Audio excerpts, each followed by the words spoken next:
भएको जिन्जी आन्दोलनका क्रममा अचानक शंकास्पद कालो टी-शर्टधारी युवाहरूको एउटा समूह बाइकको साइलेन्सर पड्काउँदै भिडमा प्रवेश गरेपछि आन्दोलनको वातावरण बिथोलिएको र यिनीहरूकै घुसपैठका कारण यसले निकै ठूलो क्षति बेहोरेको भन्दै केही प्रत्यक्षदर्शी सहभागीहरूको बयानका आधारमा खटिएका सुराकी तथा प्रहरी निकायको अनुसन्धानले यस विषयमा गम्भीर आशंका गरेको छ।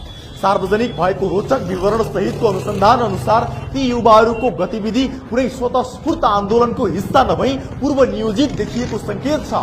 फेसबुकमा फेला परेको टिओबी नामक समूह, जसको पूरा रूप तिब्बतियन ओरिजिनल ब्लड लेखिएको छ, यसैको पृष्ठमा फ्री तिब्बत सम्बन्धी विषयहरूमा छलफल गर्ने उद्देश्य स्पष्ट रूपमा उल्लेख गरिएको पाइयो। यद्यपि उक्त पेजमा भदौ 23 र 24 गतेका जिन्जी प्रदर्शनसँग प्रत्यक्ष सम्बन्धित कुनै सामग्री वा आह्वान भने भेटिएको छैन। यसले आन्दोलनमा देखिएका यी असामान्य गतिविधि र बाह्य तत्त्वको बीचको सम्बन्धबारे थप अनुसन्धान आवश्यक रहेको सुरक्षा स्रोतहरूले बताएका छन्। प्रहरी अधिकारीहरूका अनुसार उक्त घटनाले आन्दोलनको मूल उद्देश्य र जनसन्देशलाई कमजोर बनाउन सुनियोजित प्रयास भएको हुन सक्ने आशंका बलियो